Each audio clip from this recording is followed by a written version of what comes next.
Trouble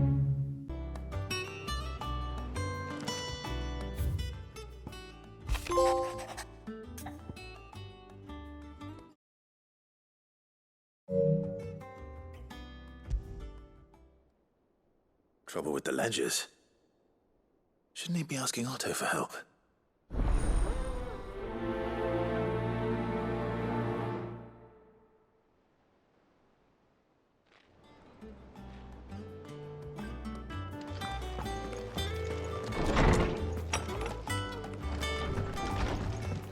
He cracked the crystal too.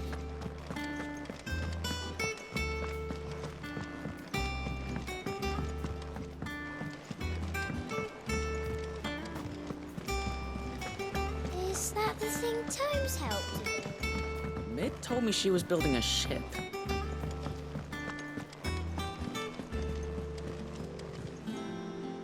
Clive, did you get my letter? That's why I'm here. Shh. Otto might be listening. Is this better? A little. Listen, I've some bad news. It turns out the Hideaway may be slightly behind in its payment to certain lenders, and it may be my fault. But I swear to the goddess, I thought I had the numbers square. Sadly, that square turned out to be more of a circle. 0, you might say. I can straighten it out, I swear, but it's gonna take some time, and I'm gonna need help keeping it from Otto. Bit late for that, I'd say. There you are! What a surprise! So let me get this straight. You forget to pay our lenders what they're due, and instead of coming straight to me, you get Clive to come to you. And I hope he'll dig you out of the hole you've dug for yourself. Clive, the man in charge of the place you've been cheerfully trying to bankrupt. And you thought this was a cunning plan. Why? Well, who needs paying? Oh, just Martha. And the dame. And, well, Lady Karen. But only 500 talents. We owe 3 of our most trusted friends 5 million gil. Each. 5 million each. They lent us the bulk of the money we used to rebuild the Hideaway, you see, and, well, I must have made some sort of oversight. Those ledgers were my responsibility, and it was my decision to entrust them to you. This is my fault. Do we have that much to hand? I can always ask my uncle. No, we don't. And no, you won't. We've lightened Lord Rosfield's purse enough. After the king's ransom we had off him, he deserves better than to see our begging bowl. Besides, we'll need to learn to stand on our own if we're gonna make this work. All right. But that doesn't mean you have to shoulder the burden yourself. Is there anything I can do to help? There might be. How'd you fancy taking these to Martha and the dame? Rocks. Rocks, he says. Worth 1,000 talents apiece, these are. A little something Sid and I set aside for when times got lean. And I reckon 15 million in overdue debt probably qualifies. I just hope our associates' eyes are a bit more discerning than yours. I'm sure there will be. Should be me making the rounds, really. But you know how it is with this place. Orders to bark, arses to wipe and all that. I know. Which is why I don't mind going in your place. Go. Do you know why I only gave Master Clive here 2 star rubies? Because you'd rather Lady Karen killed me. Because I'd rather Lady Karen killed you. Yes. Well, I suppose this is goodbye then. Don't worry. I'm sure Karen will understand. Really? Do you think so? No. I don't.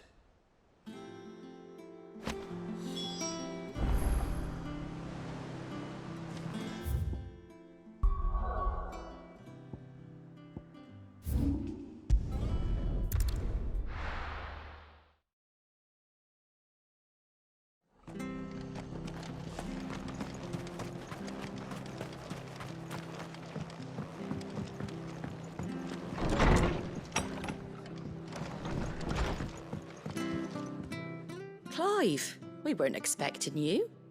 I wasn't expecting to be here, but it seems we still owe you a considerable amount of coin for your help with our rebuilding efforts. And though I doubt it's what you were expecting, we were hoping you'd take this as payment.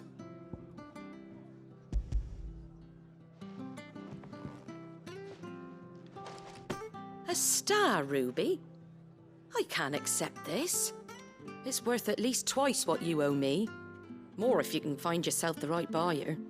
Think of the difference as interest. Interest? If word got out I charged that much, no one would ever borrow from me again. Anyway, why are you the one here asking me about this? I'd have expected Otto. Bit much sending the Lord Marquis out to settle your debts, isn't it? The old goat working himself to death again? Something like that. Most days I think he's the only reason the hideaway's still standing. Same as always, eh? Back when the place was nothing but a twinkle in the eye of a recently retired Lord Commander, word is he was the first one Sid reached out to. Probably knew that without his strong arm and level head, the idea would never get off the ground. Sid may have been the face of the hideaway, but Otto's always been the backbone. And when Sid passed away, we were all worried that would be the end of it. That Otto would just give up. His death was hard on everyone. But it must have hit Otto hardest of all. But he didn't give up, did he? Quite the opposite, in fact. If I recall, he was the one who nominated you as Sid's replacement, and rallied the rest around you. I reckon what he saw in Sid, he saw in you too. And don't we all? Doesn't hurt that you're half as stubborn and twice as handsome, neither. That, and you keep good company. I suppose I do.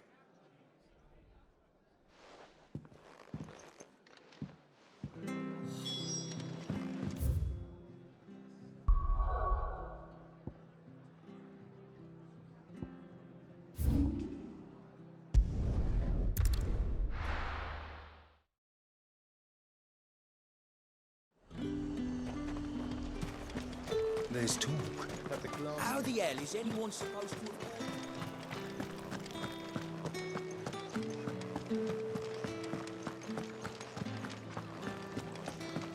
Did you hear? The gates to heaven. I want to see you again.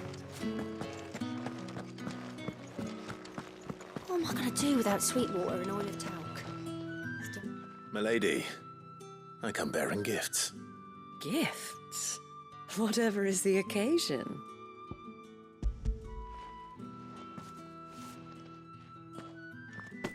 Oh my. Clive, you really have outdone yourself. Otto asked me to give it to you. To settle the hideaway's debt with the Veil. And to compensate you for the time it took us to do so. You disappoint me, Clive. I thought you might finally be warming to me. Tell Otto he can keep his baubles. I tried to tell him as much the first time around.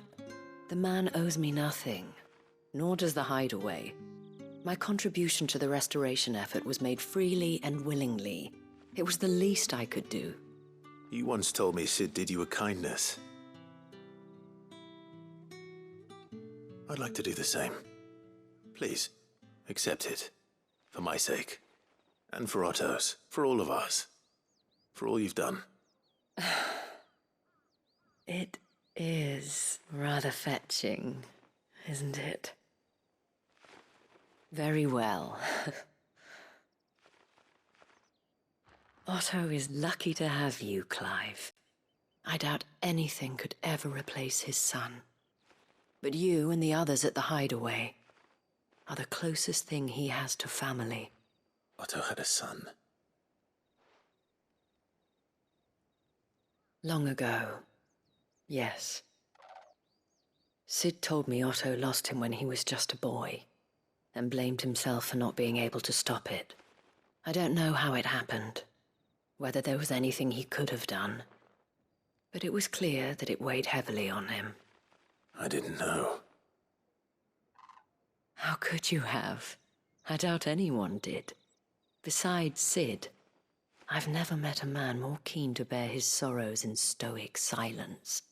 An ill habit, given that both have always been surrounded by friends desperate to help them. I'm beginning to see that.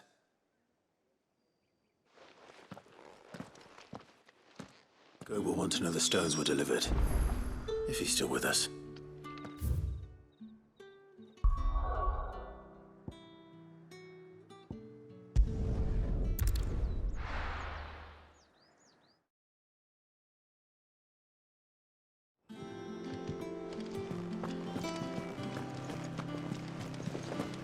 Is that the thing Tomes helped to build? Mid told me she was building a ship.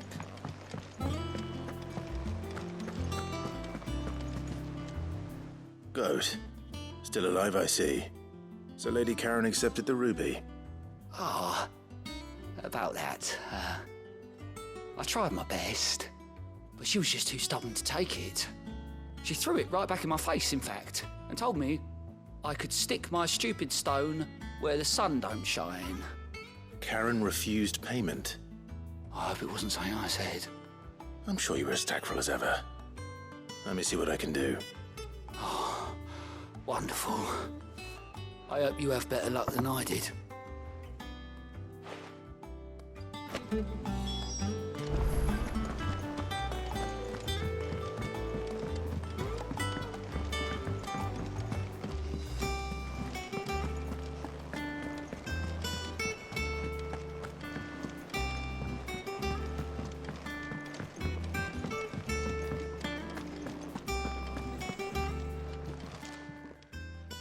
Lady Karen, Goat tells me you weren't happy with our offer.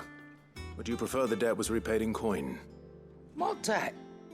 I don't recall lending any of you lot me hard-earned gil.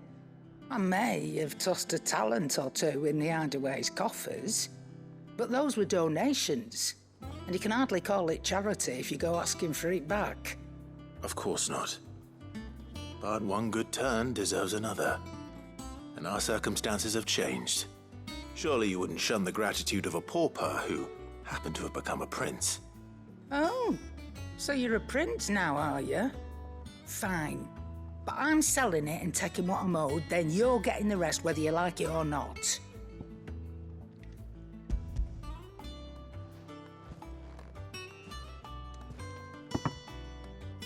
Where'd you even get this? A decent trader might nab 1,000 talents for a star ruby.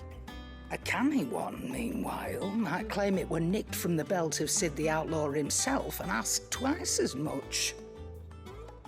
Might be I already have a buyer in mind. Might be you even know her. A fine continental maid whose beauty's only eclipsed by a guile in commerce. You wouldn't mind, would you? Not at all. Just be sure to tell her that it's always a pleasure doing business.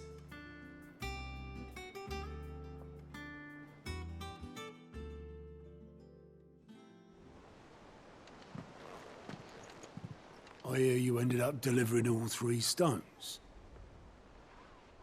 Thanks to this lump. I sometimes wonder what I pay you for.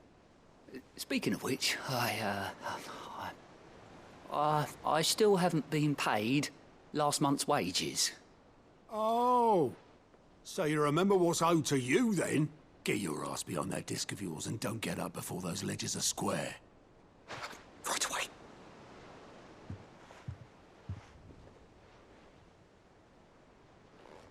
I've seen that before. Yeah. Plenty of times. It was the only goblet Sid ever used. Either out of habit, or because the filthy sod couldn't be bothered to find a clean one. I knew so little about him. Like most people. Martha and the Dame both seem to have fond memories of him. I bet they do. How long did you know Sid before he... Before he died? 20 summers, give or take. Back in the day, I was a purser on a trade ship, which is where I met him. He bought passage to... I forget where. And having nothing better to do on the long nights, we sat up drinking island rum till the morning bell dragged me back to my duties. Quit my post not long after that, on account of making a fine maiden's belly fat. But me and Sid stayed close, promising we'd one day sail the seas again. That was before fate stepped in and said she was having none of it.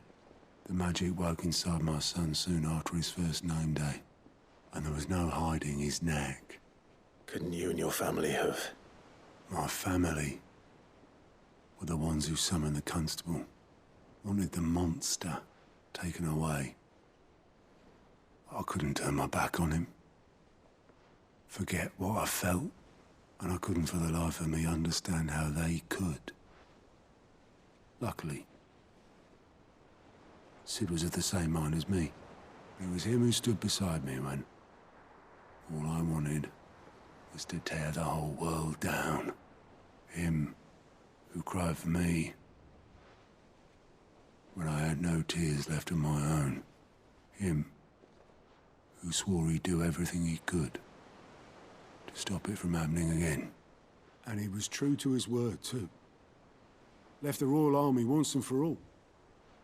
His ranks, his ribbons, gone. Just like that. Threw away everything he had. All to right a wrong that no one else had the courage to face. I knew then I'd follow that man to the ends of the earth.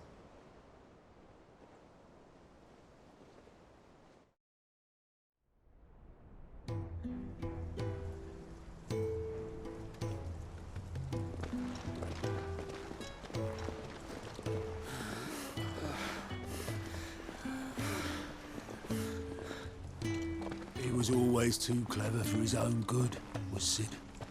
Saw the world for what it really was, while the rest of us were content to go along with the lie we were shown. And it can't have been easy, bearing that burden alone.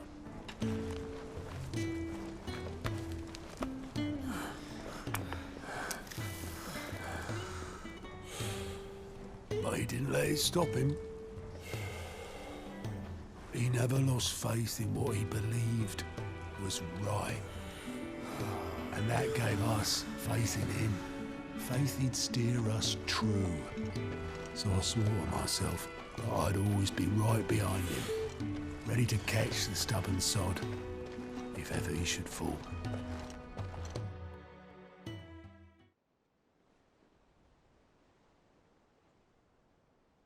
But I couldn't even do that.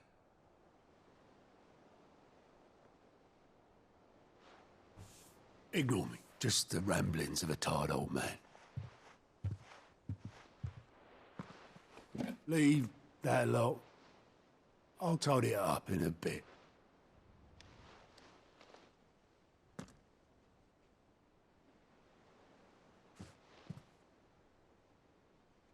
This is Sid's handwriting.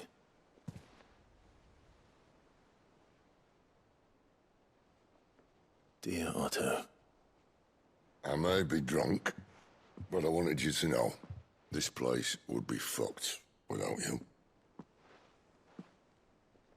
Love you, you grumpy old sod.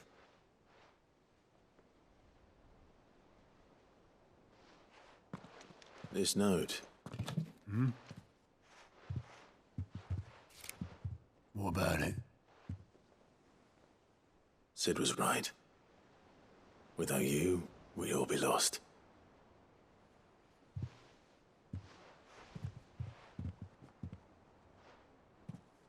He should have bloody well said so then. Just once. Before he went. But then, why would he? Him, or anyone. I'd only have told him to piss off.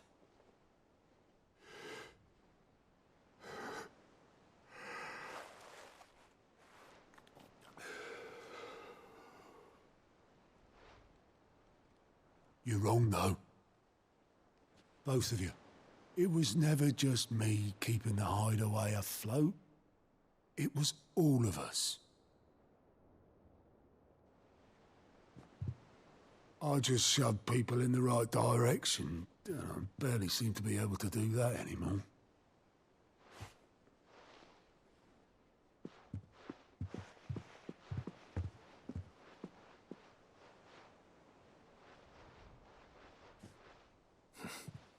Would you rather go at the helm? Well, maybe I've got a few more years left in me. I'm going to hold you to that, Otto. Before you go, Sid would have wanted you to have this. But that's... This'll do me just fine.